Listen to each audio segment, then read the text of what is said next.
incredible introduction. My name's Joe Biden. I'm Jill Biden's husband, and I am Kamala's running mate. You all think I'm kidding, don't you? Folks, it gives me so much more optimism about the future to see that Maya and so many inspiring young people like Maya. That's President Trump. He's having trouble being heard over there.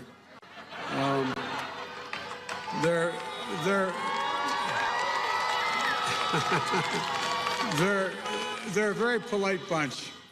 Look, folks, I think, Maya, you're inspiring. And so many young people like you I've met all across America who are getting so deeply involved, helping create the change that you know is possible. You know, and of course, I know you've had an incredible role model in Marquisha Lance Bottoms. I tell you what, she is something else. First of all, two things you got to know about her when you meet her. Number one, understand she's smarter than you. That's the first thing I had to learn. And the second thing is she's got a backbone like a ramrod, and she has a moral compass that's true north. I really admire her. You've done an incredible job, Mayor. You're a powerhouse of a leader, and you've helped shape and support this campaign from the earliest days. So I want to thank you, Mayor Bottoms, for your vision, your partnership, and your commitment to the campaign and the people of Atlanta. And thank you, Common. And Offset, I tell you what, I know that's the real reason you came, the entertainment. I don't blame you. But I tell you what, they're great to meet them both, and they're for them energizing and sharing their message of hope with all of us. I also want to recognize the elected officials joining us today. Representative Billy Mitchell, Representative Calvin Smyrie, who have been with us from the very beginning of this campaign. And we got to send back to the United States House of Representatives Lucy and Hank and Stanford. All three of them are first-rate congresspersons. Because if I win, I'm going to need them badly. And by the way, Nakimu, I think it's important that you win as well, along with Carolyn Bordeaux. Folks, I think we're going to surprise the living devil out of everybody this year. I can't tell you how important it is that we flip the United States Senate. There's no state more consequential than Georgia in that fight. You have two competitive races here at stake. You have two great candidates who are going to need all the support they can get. Reverend Warnock and John Ossoff, both great candidates. No, they really are. And by the way, if we'd told you all a year ago, or told those guys out in the street a year ago, good to see you, man. Told all those guys out in the street there a year ago how competitive Georgia was going to be, you would have all looked at like one another like you're crazy.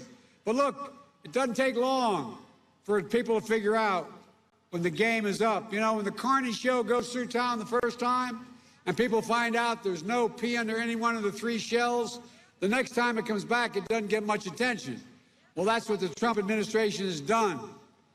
Let's give the people of Georgia two new senators who fight for your interests, not for Donald Trump's interests. And not continue, as Perdue and others have, to make fun of my running mate. I love how these guys try to degrade everything and everybody. It's got to stop, and it's going to stop with us. Folks, it's go time. There's 1 week left. Millions of Americans, over 60 million Americans, have already voted, and millions more by the end of this week. I believe when you use your power, the power to vote will change the course of this country. Right here in Georgia with all of you. These are the final days, so keep that sense of empowerment with you, that sense of optimism, what we can do, what we will do, what we can overcome, what we will overcome. Look, folks, I've been around a while, but I've never been more optimistic about America or the American people than I am right today. But I know it's hard. Over the past few months, there's been so much pain, so much suffering, so much loss in America. More than 225,000 dead Americans because of COVID-19. 7,800 right here in Georgia. And millions of people are out of work, on the edge. They can't see the light at the end of the tunnel, and Donald Trump has given up. Over the weekend, his chief of staff of the White House said, I quote, "We're not going to control the pandemic." At the debate last week, Donald Trump looked at me and said, "We're rounding the corner." As my grandfather would say, he's rounding the bend. He said it's going to go away. We're learning to live with it. I told him, we're not learning to live with it. You're asking people to learn to die with it, and it's wrong. Donald Trump has waved the white flag, abandoned our families, and surrendered to this virus. But the American people don't give up. They don't give in, and surely they don't cower, and neither will I. I will put in place the plan to deal with this pandemic responsibly, bringing this country together with testing, tracing, and masking. It's estimated that if we wore masks the next few months by his own experts in the CDC and other agencies, if we wore this mask the next few months, we'd save 100,000 lives. 100,000. It's estimated we lost over 135,000 lives so far needlessly because he's done virtually nothing. But still, Donald Trump refuses to listen to science. We shouldn't be politicizing this race for a vaccine. We should be planning for its safe and equitable and free distribution when it comes, and it will. Providing for funding for PPE, masks, gloves, all the things we need to set national standards for our schools and our businesses to open safely because they can. The House of Representatives already voted the money to provide for safe opening these schools. But Trump was either locked in his sand trap on his golf course or in the bunker in the White House. He's not brought anybody together. Think about this, all of you are old enough. Can think of any president where there's been a national crisis who didn't bring all the parties together in the White House to try to solve something? He's done nothing. Nothing. But I'm going to bring Democrats and Republicans together to deliver the economic relief for families, schools, and businesses. I said before, I'm not going to shut down the economy. I'm going to shut down not going to shut down the country. I'm going to shut down the virus. Look, Donald Trump crashed the economy that Barack and I left him. Like everything else he's left and inherited, he squandered it. We can build back better with an economy that rewards work, not wealth. We can do it without raising taxes on the middle class. I guarantee you, no matter what you hear this president lying about, no one making less than $700,000 a year, or it should be $400,000 a year, will have 1 penny in taxes raised. Not 1 penny. It's a guarantee. But we're going to ask the wealthiest and the biggest corporations. 91 of the top corporate companies in America paid 0 federal income tax. We're going to ask them to begin to pay their fair share. No one will pay at a higher rate than they paid at the beginning of the Bush administration. That's who we'll deliver tax relief for, working families, the middle class, to help them buy their first home, help them pay for their health care premiums, or child care, or caring for an aged loved one. Trump got a Supreme Court justice, and you know why he did it? It's clear to everybody now, to destroy the Affordable Care Act, to take away the health care for 20 million Americans who have it, and over 100,000 who are covered because they have pre-existing conditions for the first time, including 340,000 Georgians. 100 million Americans would lose their protections for pre-existing conditions, including more than 4 million here in the state of Georgia. Complications from COVID-19 are going to become the next pre-existing condition because of heart scarring, lung scarring, allowing insurers to jack up your premiums, deny coverage, and women will once again be able to be charged more for their health care just because they're women. Donald Trump thinks health care is a privilege. I think it's an American right.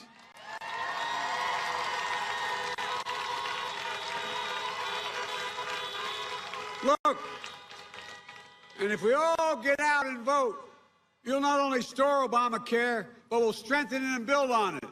So you can keep your private insurance or choose a Medicare-like public option. We'll increase subsidies to lower your premiums and deductions, out-of-pocket spending, reduce prescription costs by 60%. That's what the experts are telling me. And they'll tell you. We're going to make sure we keep the protections for people with pre-existing conditions. And by the way, I'll protect Social Security and Medicare. Meanwhile, Donald Trump says if he's reelected, he's going to change how we fund it. Ladies and gentlemen, the actuary at Social Security said if he does what he's proposing, if he's reelected, Social Security will be bankrupt by 2023. Go home and tell your parents who worked like hell for that what that's coming up. Donald Trump fails to condemn white supremacy. He doesn't believe there's systemic racism is a problem. And he won't say Black Lives Matter because they do. We know they matter.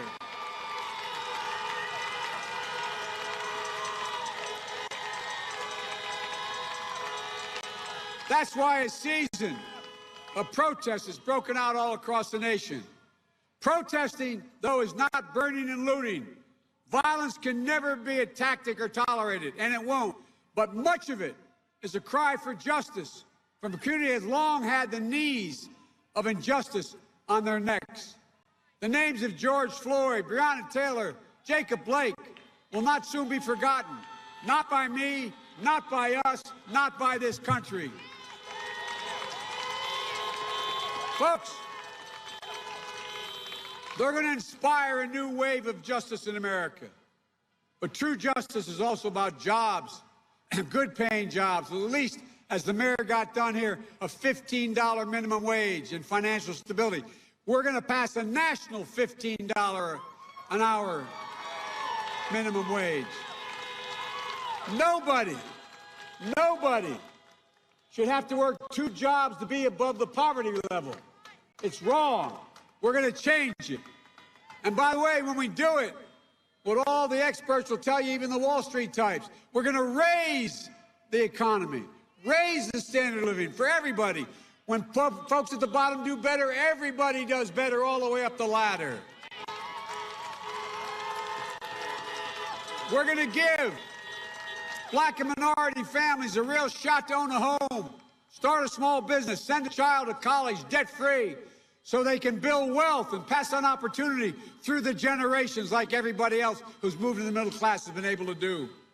We're going to invest $70 billion in our HBCUs and minority-serving institutions so students like Maya studying at Howard or students at Morehouse, Spelman, Clark Atlanta University, the future generations of proud students continue to get the very best education. And by the way, in the White House, I've committed there is going to be, in the outreach community, a section of the Divine Nine will be included. That's a promise. You know, I've been told that I kind of grew up with a little bit of chip on my shoulder.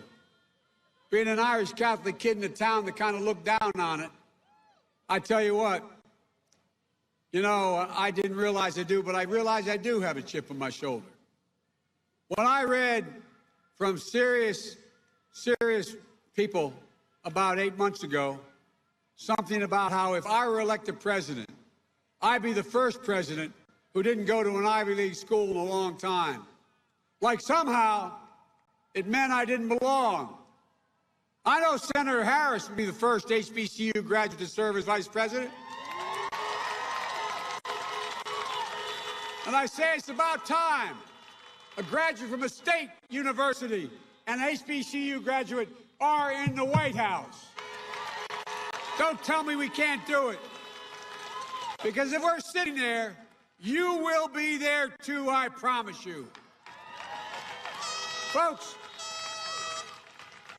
I'm optimistic because I know that we can meet the challenge of the climate crisis by unleashing American ingenuity and manufacturing to create millions of new, high-paying jobs, investing in technology and research. Folks, this is all within our capacity. We can do this. You know, there aren't a lot of pundits Who would have guessed 4 years ago that the Democratic candidate for president in 2020 would be campaigning in Georgia on the final week of the election?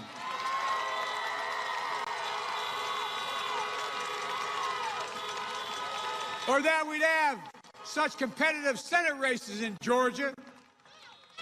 But we do, because something's happening here in Georgia and across America. People of different races, backgrounds, Democrats, Republicans, Independents, they're coming together to transcend the old divides and show what's possible. And this is the most important election in any of your lifetimes. It's a battle, as I said at the outset, for the soul of America. And we're showing who we are. You and I, Reverend Warnock, John Ossoff, all of us. This country can't afford 4 more years of Donald Trump and Mitch McConnell. They can't afford 4 more years of leaders who think they're the only responsible for people who vote for them. Folks, I don't see America that way. This has to change. It will change with me. Every American, including the guys on the other side of the fence, will be seen and heard and respected by me. If elected president, there will be no red states or blue states. There will only be the United States of America.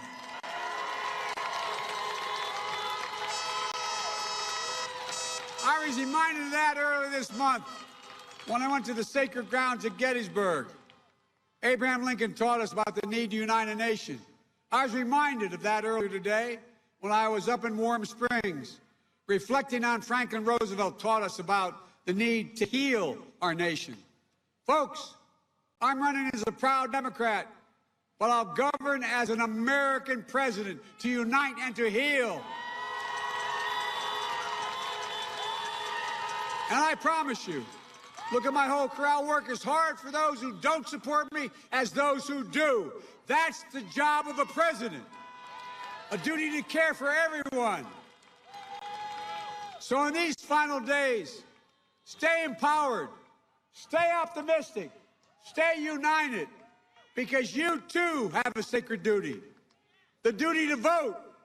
It matters. Georgia, it matters. So please vote. Help get out the vote. Early in-person voting in Georgia goes through October 30th. If you're voting by mail, return your ballot as soon as possible. And make sure everyone you know does the same.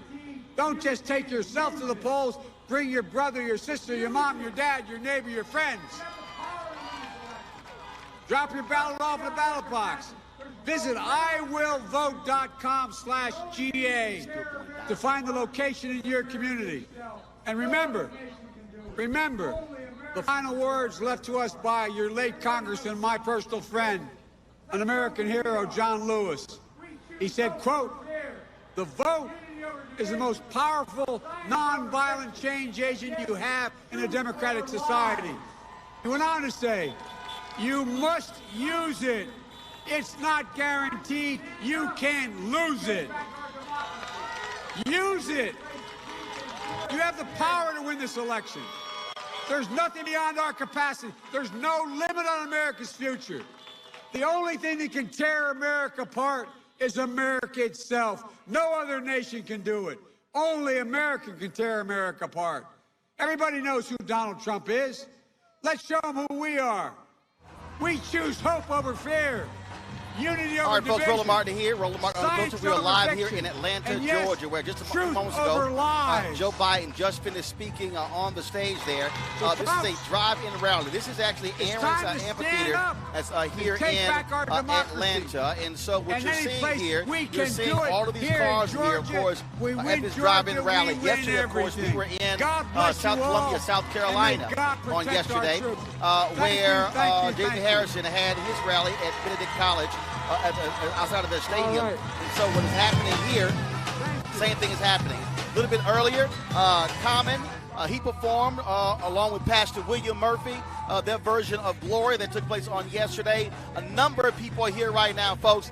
We got Mayor Keisha Lance Bottoms, Congressman Cedric Richmond, so many others, Congressman Hank Johnson, and so many others who are here.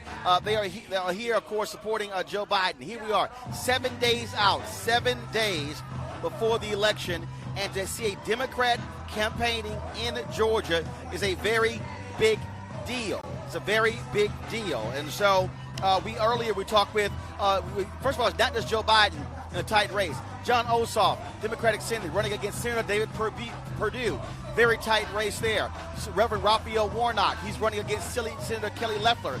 Congressman Collins, also a very tight race. All the work that's been done in the past 6 to 10 years to register people, especially people of color, is paying off as Georgia is a competitive state in this 2020 election. We got a jam-packed show for you here, and so we're going to bring it all to you coming live from Atlanta.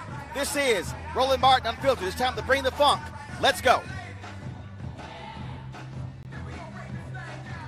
Anthony, bring me my phone.